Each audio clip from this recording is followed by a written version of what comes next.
Kevin. I am a developer. I'm currently transitioning into UX design. I'm originally from Sweden, but I have been living a bit all over the place during the last couple of years. I've been trying out the nomadic lifestyle, just freelancing. And now I'm based in Canada, in Toronto, where I'm doing my postgraduate in UX design.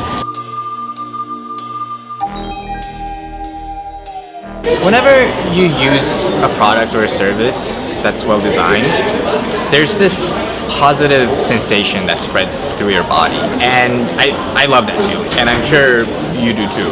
And ever since I was a little kid, I've kind of been fascinated by products that kind of spark this feeling. And this feeling often happens when you accomplish a goal without any hassle, basically.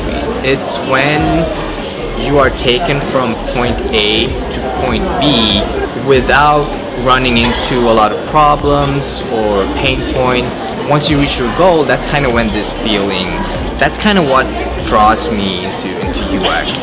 I think when you, especially when you apply this to areas like accessibility, inclusivity, you can create a very noble profession out of it. And that's kind of what draws me into UX. Obviously lots of reading. Just go online and just read. It's not so much important what you read. It's more important that you just consume a lot, I think, because you can draw a lot of parallels and gain knowledge about pretty much anything. Another thing that really helps me, the fantastic design community that we have around design, because when you attend like social events, for example, and you meet really talented people, you get really inspired and motivated, and that kind of catapults me into a learning mode where I can just go home and I'm really interested in this new thing that someone talked about, and I just dive deep into that.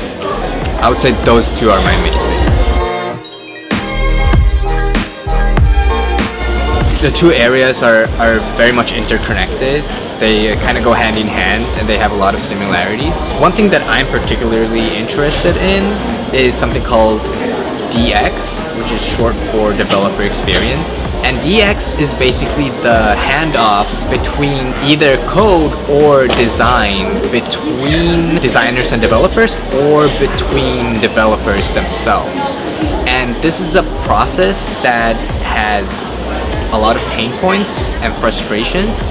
You can do a lot of things to kind of improve it and make it more smoother.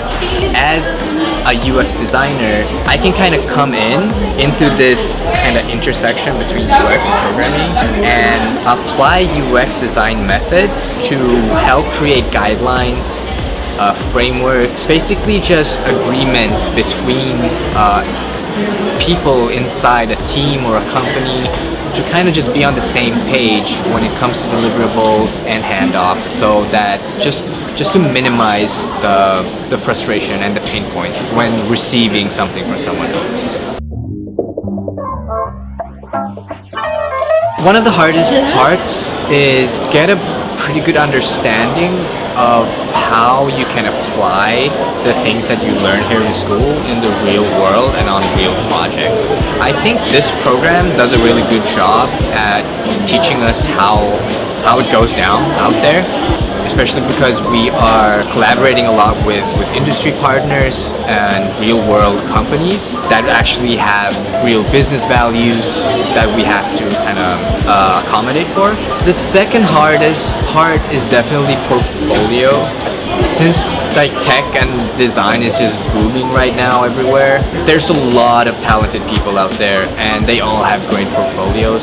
It's a lot of competition, and to create something that really stands out while also reflecting who you are and what your skills are, I think that is a very hard challenge, but it's also a very good challenge because it puts us to a good test.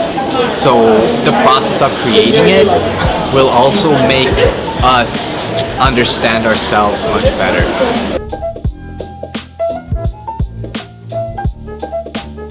I think my biggest tip or my best tip is just to get out there, join organizations, join events, do hackathons, go to meetups, just connect with people.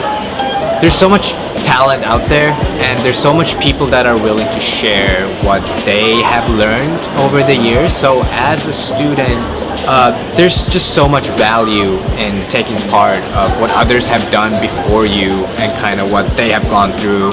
And by going to these events and just talking to people and seeing talks, that's just a really good way to develop your skills, not just technical skills but also social skills. You need a lot of soft skills as a designer. You have to be pretty socially competent, I would say, and just by going to these events you get a lot of knowledge in this space, which is, I think, very valuable.